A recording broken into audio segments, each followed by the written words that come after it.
They're sticking. This week in game news, a Fallout edition of Monopoly has been announced for this November. There's a crazy water-cooled laptop by Asus, the Bat controversy continues, Microsoft and Machinima sitting in a tree, anger in the FTC. We have news of a Mega Man, Grand Theft Auto, and Borderlands movie, of course these are all separate movies, and naturally we have the latest, greatest game releases. This is the Blackman N Robin Game News Update. This week, we are holding a giveaway for Planet of the Eyes, a gorgeous platformer by Coco Cucumber. Entry is easy. Just visit at Blackman N Robin on Twitter, follow us, and retweet our pinned tweet, which is the giveaway for Planet of the Eyes. Also, follow at Coco Cucumber Co. After all, they are the folks who made the game. Also, say hello to this kid who is very definitely the cutest little PAX Prime attendee. Photo courtesy of Instagram user at Butterfly Ashes. That's not all we have from Instagram. We also have this awesome Virtual On cosplay from PAX Prime last week, courtesy of Text Ostcoast. It came together very nicely. The music in this week's episode of Game News Update was provided by YouTuber Ace Waters. His cover of the Terraria Overworld theme is beautiful, isn't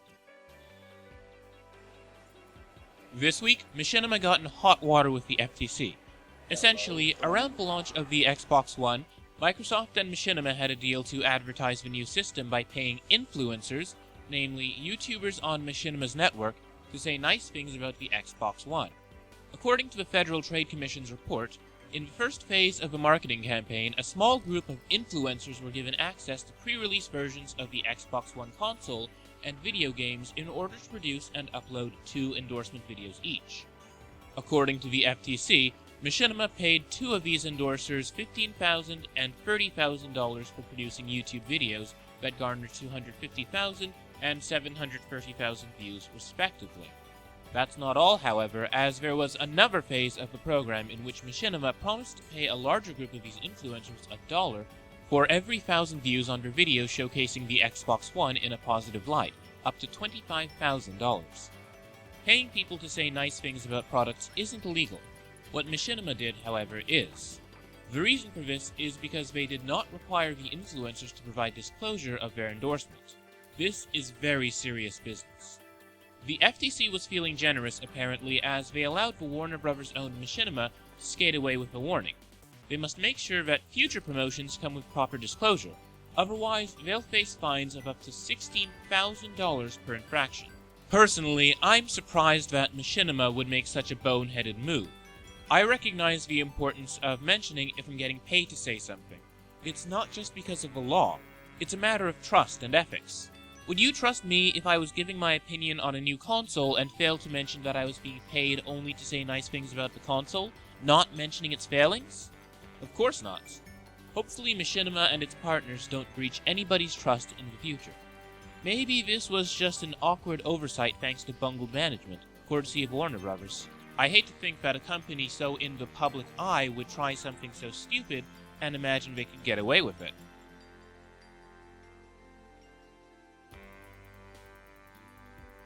Speaking of Warner Bros., the Bat controversy begins to abate. We have some great news if you've been looking to play Batman Arkham Knight on PC. A rather large patch hit the game this week that massively improved performance, added options for graphics that should have been present at the game's launch, and fixed many bugs. Soon after the patch was released, however, it was rolled back due to the fact that the patch apparently wasn't ready to be released. The next day, it was re-released, and while some players reported that it broke the game further, other players reported that it makes a massive difference, meaning that Batman Arkham Knight will likely be ready for PC this year. In case you're just tuning in to the Bat controversy, you should know that Batman Arkham Knight was released this summer for the Xbox One and PlayStation 4. It was great on those platforms, but unfortunately, the PC version of the game was kinda dreadful. It was missing many features, filled with glitches, and didn't run well. It was so bad that Warner Bros. Encouraged people to get refunds and pulled the game for sale from the Steam store. It's still not available to purchase on PC. Some leaked emails seem to point towards Batman Arkham Knight being available on PC this spring.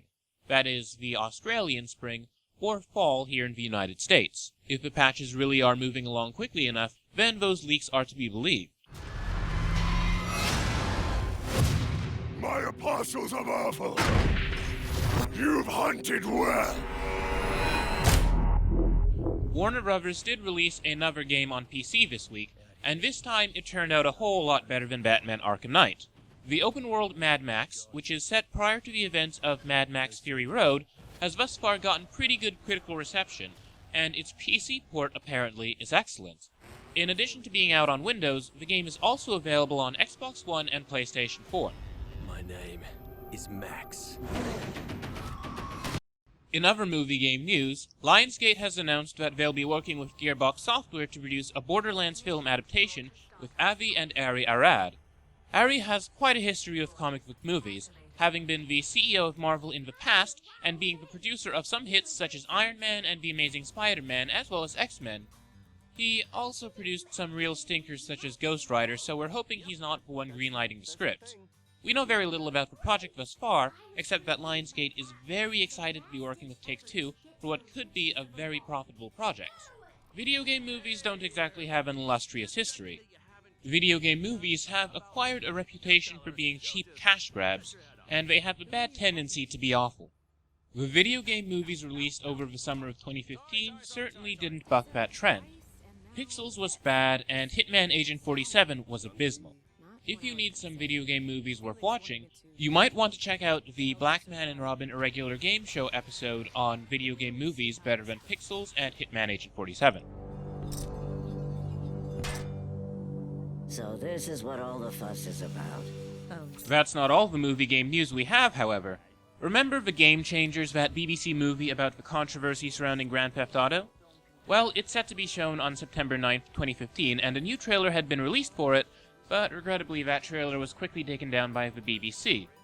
We had to obtain it from an alternative source, in slightly less than HD quality. What's going on here, you ask? Well, Rockstar Games claims that this movie will not accurately portray what they went through with Grand Theft Auto, and they've been fighting it every step of the way, threatening to sue the BBC for trademark infringement. That hasn't halted the film. The movie stars Daniel Radcliffe as GTA 3 developer Sam Houser and Bill Paxton as Jack Thompson, an attorney who quite famously went on a moral crusade against video games he perceived to be reprehensible. I can't say for certain why the BBC pulled the trailer. It might have been pressure from Rockstar Games that compelled them to do it, or maybe they didn't want to release the trailer quite so early. Whatever the case, it'll be on the BBC this week. But wait, there's more movie game news. According to a report from TrackingBoard.com, a Mega Man movie is currently being worked on by 20th Century Fox. It's being produced by Peter Chernin and is based on Capcom's beloved platformer. There's not very much information about it, but apparently this is underway. Of all the movie game adaptations, this one's the least expected. I honestly don't know what to think of a Mega Man movie. There are a lot of potential angles that it could be handled from. Personally, I'm hoping it's something like a David Lynch film, but that's just me.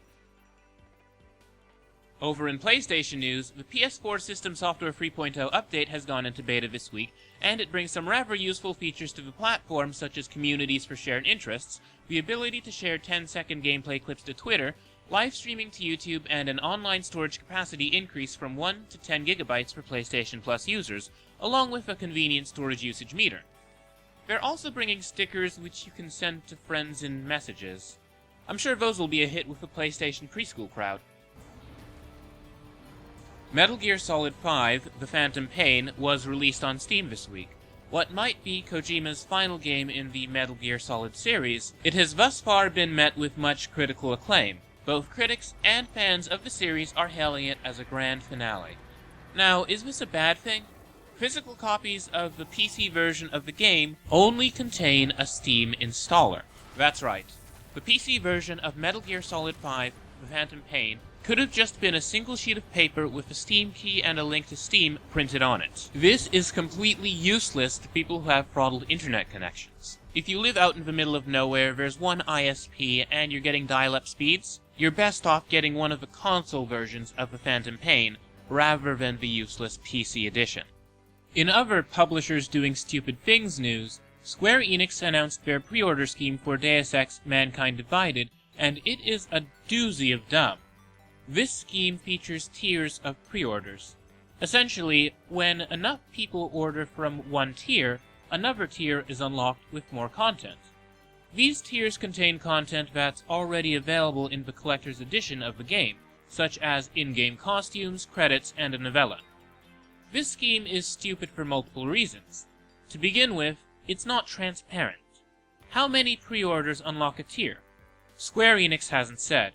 If somebody were to try such opaque tiers with a Kickstarter, they would be laughed at before being tarred and feathered by the internet's impotently raging masses. Then, too, of course, pre-ordering games is a bad idea. Are you really willing to trust Square Enix that they'll guarantee the game will be playable at launch? People who pre-ordered Batman Arkham Knight regretted it, and there's a long list of video games that were no good when they launched. Pre-ordering does not incentivize publishers to guarantee the quality of their games on launch. I implore you not to buy into this ridiculous pre-order scheme. It's not good for the consumer or the game industry in the long run. Also released on Steam this week was Nobunaga's Ambition, Sphere of Influence. It's a grand strategy game set in feudal Japan, and it's available on PC as well as on the PlayStation 3 and PlayStation 4, which is highly unusual for a grand strategy game. Typically, those are only ever released on PC because of their complexity. They generally work best with a mouse and keyboard. From what I've heard about Nobunaga's Ambition, Sphere of Influence, it's a great game that can be a bit overwhelming at times. The tutorial takes about an hour, and you'll spend a lot of time just learning to play the game. That said, if you're a fan of games like Crusader Kings and Europa Universalis, you'll want to check this one out.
Xenoblade Chronicles X now has a release date of December 4th, 2015 for the Wii U.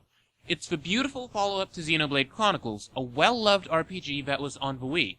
It's set in the wake of an intergalactic war that caused chaos upon the Earth, and is currently in development by Monolith Soft. Additionally, there's a special edition of the game that comes with a book of concept art, a custom USB drive, and a neat little art card.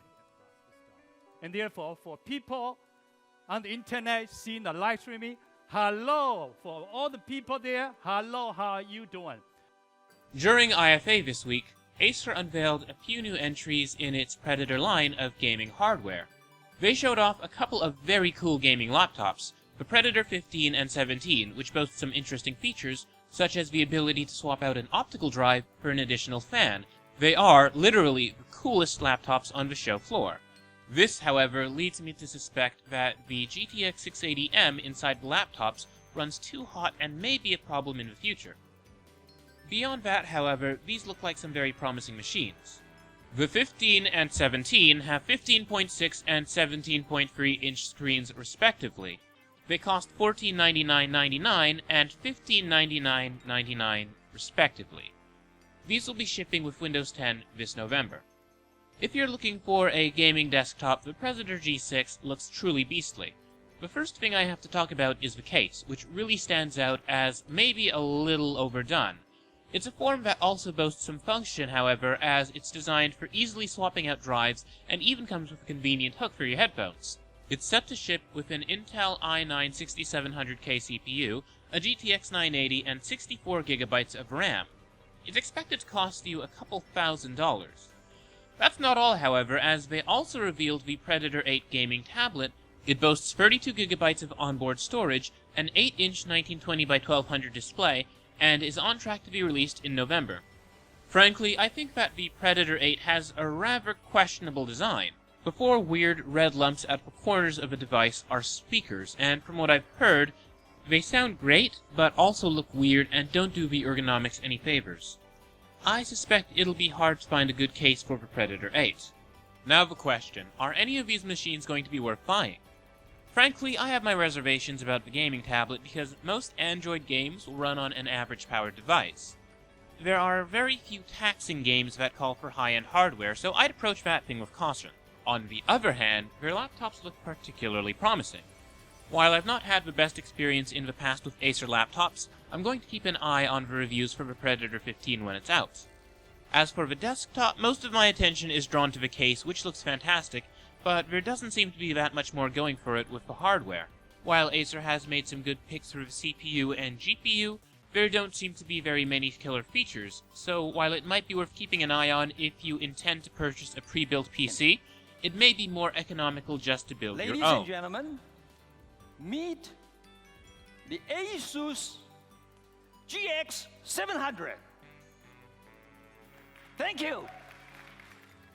The company that sounds a lot like Acer, Asus, also unveiled some new gaming hardware this week. Some rather neat laptops were shown off during the press conference, but one that stuck out to me in particular, indeed much of it did stick out, was the Asus ROG GX 700, a gaming laptop with a water cooler. That's right, folks. It has a 4K screen and probably a life insurance policy in case you're somehow electrocuted. Honestly, who would want to carry around a water cooler for their laptop? It's a little bit absurd. I would much rather have a laptop that runs cooler than a supposedly mobile device with desktop parts shoved into it that overheat if you don't have a water cooler plugged in.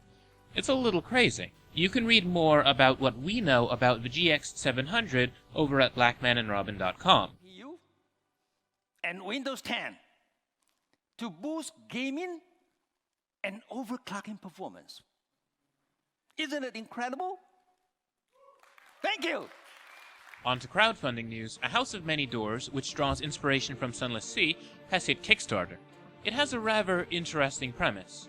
In the game, you play as an explorer, poet, and spy exploring and mapping the House, a parasite dimension that steals things from other worlds. Besides the aforementioned Sunless Sea, the developer was also inspired by Lovecraft, Planescape Torment, and FTL Faster Than Light. It's a text-heavy game in which you have a crew to manage, a centipede tank to stare around, and quite the mystery to uncover. What exactly is the House?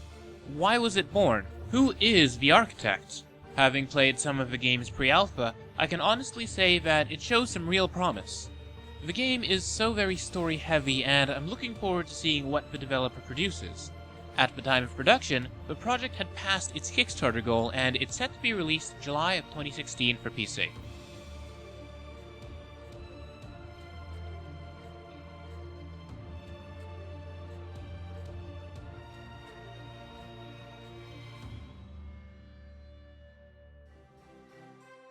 Painters Guild was released on Steam this week, and it met with mixed reviews.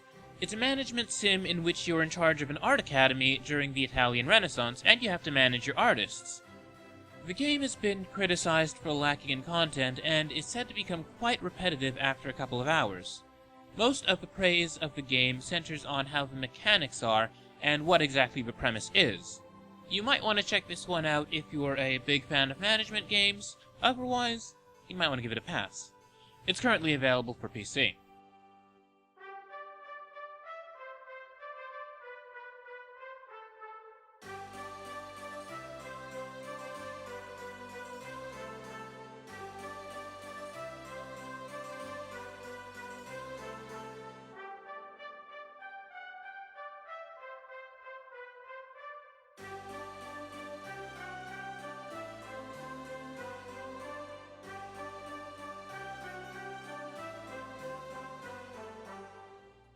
Incel was released on Steam this week.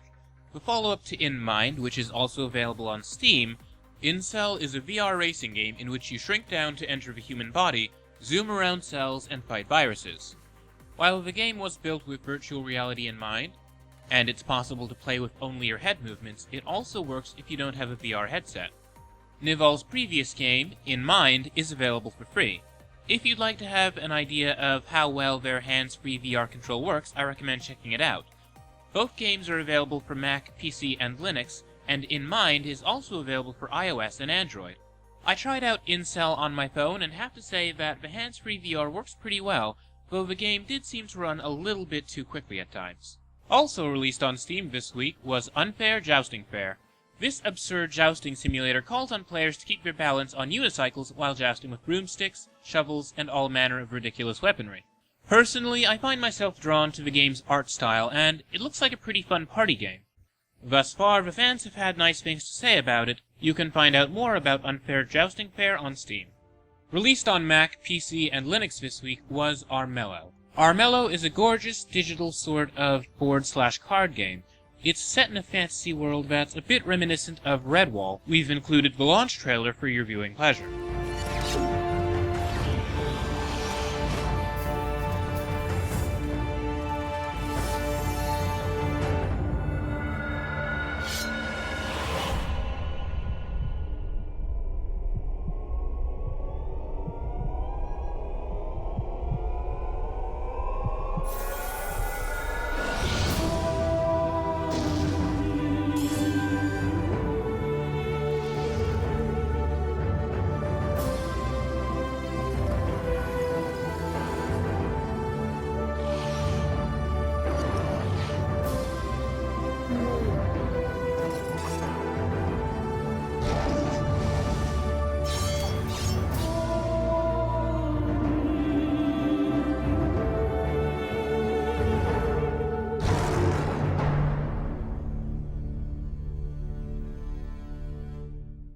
Finally, last week we held a giveaway for Nova 111. To win the game, all you had to do was come up with an atrocious pun, and you folks delivered. Over on Vote, the Lord of Cheese said that the idea for the giveaway is out of this world. Poor Lake, however, said, I don't know the any.